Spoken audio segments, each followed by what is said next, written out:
ఈరోజు మా working president KTR గారిని ఉద్దేశించి కొండా సురేఖ గారు రాష్ట్ర మంత్రి గారు ఒక అభ్యంతరకరమైన వ్యాఖ్యలు చేశారు. దాన్ని మేమందరం కూడా తీవ్రంగా ఖండిస్తూ ఉన్నాం. వాళ్ళ పనితీరు అంటే పని లేకపోతే వెనకటికి మన సామెత చెప్తారు, పని లేని ఆయన ఏదో పిల్లి తలకాయ కొరిగినట్టు. మేముంటే కేసీఆర్ గారు ఈరోజు అధికారంలో ఉంటే బీఆర్ఎస్ 10 ఏళ్ళ అధికారంలో ఉన్నప్పుడు మహిళలందరికీ బతుకమ్మ చీరల్ని పంచేవాళ్ళం. ఎంగిలి పూల బతుకమ్మ రాష్ట్రంలో మహిళలందరూ దసరా పండుగను రాష్ట్ర పండుగగా చేసిన తర్వాత మహిళలందరికీ దసరా కానుకగా బతుకమ్మ కానుకగా చీరలు ఇచ్చినాం. ఆ సంస్కారం లేదు, ఆ ప్రభుత్వానికి లేదు, ఆ ముఖ్యమంత్రికి లేదు, ఆ మహిళా మంత్రులకు లేదు. కానీ ఈ రాష్ట్రంలో మహిళల్ని ఉన్న 2 మహిళలు కూడా రాష్ట్రంలో ఉండే మహిళల సంస్కారం అంటే వాళ్ళిద్దరే సంస్కారవంతులు, అందరూ వాళ్ళనే గౌరవించాలి. వాళ్ళకి ఎవరేం చేసినా చీమ చిటుక్కుమన్నా వాళ్ళని ఎవరు ముట్టుకోవద్దు, అందరూ వాళ్ళ వైపే ఉండాలి. కానీ మిగతా మహిళలు మహిళలు కాదు, మనుషులే కాదు, వాళ్ళ కుటుంబాలు లేనట్టు మాట్లాడుతున్నారు. ఇది నిజంగా శోచనీయం. దీన్ని తీవ్రంగా ఖండిస్తూ ఉన్నాం. ప్రభుత్వం వచ్చిన ఇన్ని రోజుల్లో మహిళల మీద దాడులు జరిగినా, హత్యలు జరిగినా, ఆత్మహత్యలు జరిగినా, రేపులు జరిగినా ఏ రోజు మాట్లాడలేదు. వాళ్లే పైపెచ్చు మహిళా నాయకురాలై ఉండి రాష్ట్రంలో అనేక మంది మహిళల గురించి మరి చాలా పలచన చేసి మాట్లాడారు. ఉదాహరణకు కవిత గారి గురించి ఆమె జైల్లో ఉండి బాధపడుతుంటే ఆమెదో రుద్రాక్ష మాల వేసుకుంది, తాళి అడుగుతుందట. ఆమె తాళి వేసుకుంది నేను ఎప్పుడు చూడలేదు. మరి కవిత గారి ఇంట్లో సురేఖ రోజు ఉండదు కదా. ఈరోజు మొన్న కొండా సురేఖ గారి పైన ఏదో ట్రోల్ చేసిండ్రు. ఆ డీపీలో హరీష్ రావు గారి ఫోటో ఉంది అని చెప్పి తెలిస్తే దాన్ని బీఆర్ఎస్ పార్టీ ఎవరు చేసినా, బీఆర్ఎస్ అయినా వ్యక్తిగతంగా అయినా వ్యక్తులైనా దాన్ని శిక్షించాలి. దాన్ని తీవ్రంగా ఖండిస్తున్నాం. ఇది కరెక్ట్ కాదు అని చెప్పి మేము అందరం కూడా ముక్త కంఠంతో దాన్ని ఖండించాం. ఆ ట్రోలింగ్ని చూసింది 10 పైసల వంత అయితే కొండా సురేఖ గారే ప్రెస్ మీట్ పెట్టి ఆ ట్రోల్ అయిన వార్తల్ని ఆమె చూపించుకుంటూ ఏడ్చుకుంటూ, రాజకీయాల్లోకి వచ్చినప్పుడు అన్ని గట్స్ ఉండాలి, ధైర్యం ఉండాలి, గట్టిగా మాట్లాడే ఇది ఉండాలి. అందరినీ తిట్టడానికేమో నోరు నెత్తిన పెట్టుకొని మాట్లాడతావు, నీకెవరో ఏదో అంటే కన్నీళ్లు పెట్టుకుంటావు. ఈ రాష్ట్రంలో చాలామందిని చాలా రకాలుగా మరి మా పార్టీలో ఉండే నాయకులను కూడా ఇష్టం వచ్చినట్టు ట్రోల్ చేశారు. అప్పుడు మీ నోర్లు మూతపడ్డాయి. నిండు అసెంబ్లీలో ముఖ్యమంత్రి, మహిళా శాసనసభ్యులను, మాజీ మంత్రులను పట్టుకొని ఈ అక్కలను నమ్ముకుంటే మీ బతుకు బస్టాండ్ అని చెప్తే ఈ అక్కలతో పాటే ఆ అక్క కూడా ఉండే అప్పుడు మంత్రిగా. కనీసం దాన్ని ఖండించలేదు, మాట్లాడలేదు. తెల్లారి 5-6 గంటలు అసెంబ్లీలో రోజంతా నిలిచి ఉండి మాకు సమయం ఇవ్వండి, ఇది ఎందుకు మాట్లాడాల్సి వచ్చిందని అడిగితే కనీసం మద్దతు కూడా ఇవ్వలేదు, గంటల తరబడి నిలబడితే. కానీ ఇవాళ తనకెవరో ట్రోల్ చేసినని చెప్పి ఏడ్చుకుంటా మరి తను మాట్లాడుతూ ఉంది.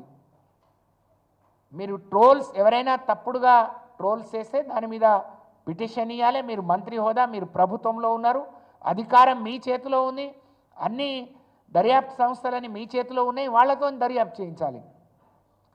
కానీ ఈరోజు రాష్ట్రంలో జరుగుతున్న కాంగ్రెస్ పాలన, రేవంత్ రెడ్డి గారి పాలన చూసి ప్రజలు పండుగ చూసుకునేటట్లేరు. శాపనార్థాలతో మరి వాళ్ళ తిడుతున్న తీరు చూసి దీన్ని డైవర్ట్ చేయాలి.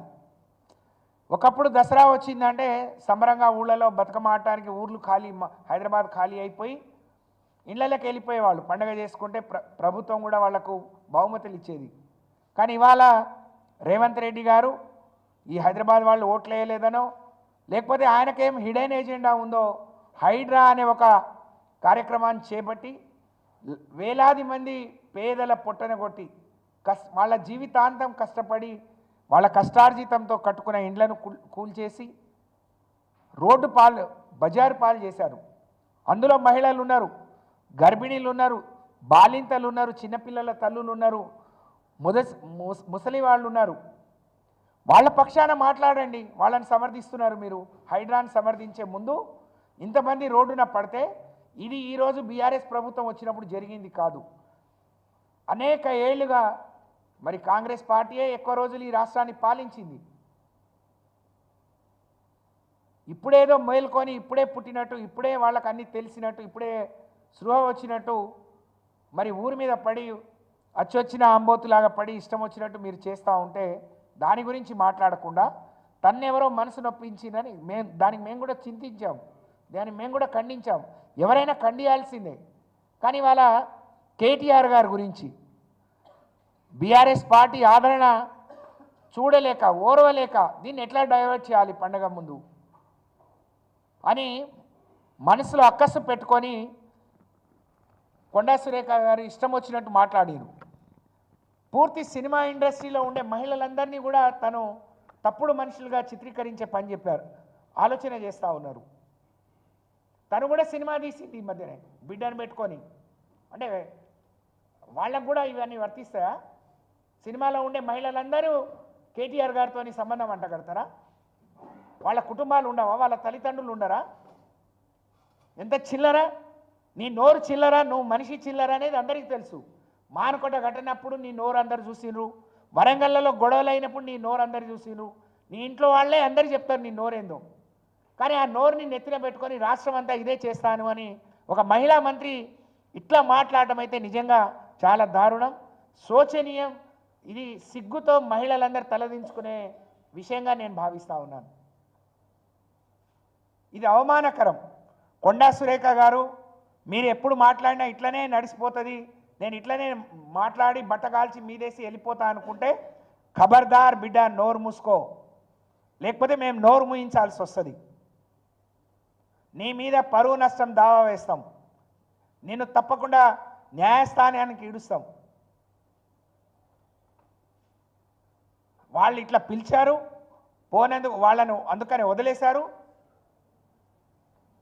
అంటే మీరు ఇప్పుడు ఏం చేశారు? మీరు పక్కన ఉన్నారా? మీకు ఎట్లా తెలుసు ఇవన్నీ? ఎవరింట్లో ఎవరో మాట్లాడుకున్నది ఈమెకి ఎట్లా తెలుస్తుంది? ఎందుకు అనవసరంగా మహిళలు పరువు తీస్తున్నారు? ఇద్దరికిద్దరు గౌరవంగా ఉండండి. మా బాధ అంతా ఏంటంటే మా జిల్లా నుంచే ఉన్నారు,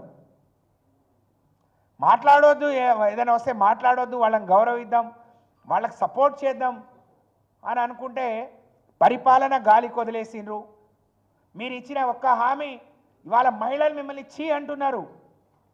నువ్వు మాట్లాడి ఇంకెవరినో చీ అనడం కాదు కొండా సురేఖ గారు, మీ పరిపాలన మీ మహిళల్ని, మీ కాంగ్రెస్లో ఉండే మీ మహిళా నాయకుల నుంచి చీ అంటున్నారు. అనవసరమైన ఆర్టీసీలో బస్సు ఫ్రీ తీసుకొచ్చి మహిళల పంచాయతీ పెట్టించిండ్రు. మీ వాళ్ళకి ఇస్తాన 2500 అతి గతి లేదు, ముసలమ్మలకు మీరు ఇస్తాన 4000 గతి లేదు, రైతు రుణమాఫీ సగం కూడా కాలేదు, పావల వంతు కూడా కాలేదు. నా సొంతూరు సొసైటీలో 2575 మంది ఉంటే 500 మందికే అయింది, 1800 చిల్లర మంది కాలేదు. ఒక ఉదాహరణ చెప్తున్నాను నేను. అటు రైతు రుణమాఫీ కాలేదు, రైతు బంధు ఇవ్వట్లేరు. ఇవాళ హైదరాబాద్ అంతా సర్వనాశనమైంది. ఇవాళ హైదరాబాద్ని ఎవరు చూసినా, ఒకప్పుడు ప్రపంచ పటంలో నిలిపిన హైదరాబాద్ ఈరోజు మరి కాకా వికలమైపోయింది. మీ పరిపాలనను అసహించుకుంటున్నారు. ఇవాళ హైదరాబాద్కు రావాల్సిన అభివృద్ధి వెనక్కిపోతుంది. నెలకొక ప్రపంచ దేశాలన్నీ పర్యటించి కేటీఆర్ గారు ఈ హైదరాబాద్ స్వరూపాన్ని, హైదరాబాద్ రూపురేఖల్ని, హైదరాబాద్ చిత్రపటాన్ని ప్రపంచ పటంలో అగ్రభాగంలో నిలిపితే ఇవాళ మీరు అక్కడి నుంచి దిగజారిస్తూ ఉన్నారు, కూలుస్తూ ఉన్నారు.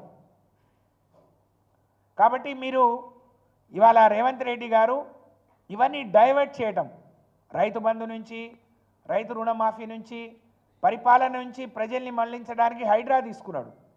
పండగ ముందు హైడ్రా మొత్తం దుమ్మేసి పోస్తున్నారు, మహిళలందరూ శాపనార్థాలు పెడుతున్నారు. అంటే ఇప్పుడు డైవర్ట్ పాలిటిక్స్ అన్నమాట.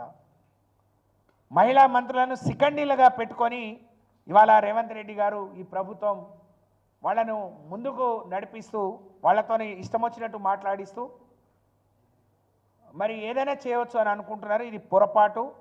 ఇవాళ మిమ్మల్ని అసహించుకునే పరిస్థితి వచ్చింది. వాళ్ళ మిమ్మల్ని అసహించుకుంటున్నారు. మేము కూడా మహిళలుగా సిగ్గుపడుతున్నాం. ఇన్నేళ్ళు రాజకీయం చేసినాం. మంత్రి ఒకసారి కావచ్చు, ఎమ్మెల్యే ఒకసారి కావచ్చు, కానీ 30-35 ఏళ్ళుగా ప్రజా జీవితంలో ఉన్నాం.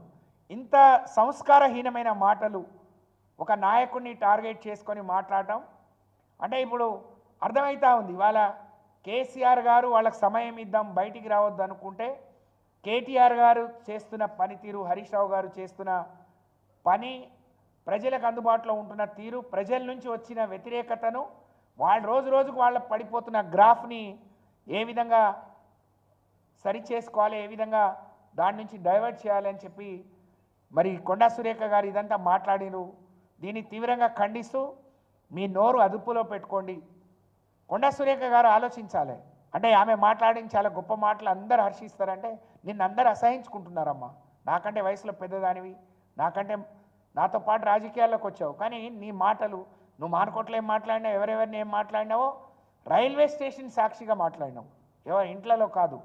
వరంగల్లో ఏం మాట్లాడినావో నీ మనసులో ఎప్పుడేదో వస్తే మరి నువ్వు వచ్చే రోజు నీ స్థాయి ఏందో, ఇవాళ నీ పరిస్థితి ఏందో ప్రజలందరికీ తెలుసు. అవన్నీ అది ఎట్లొచ్చిందో అందరికీ తెలుసు.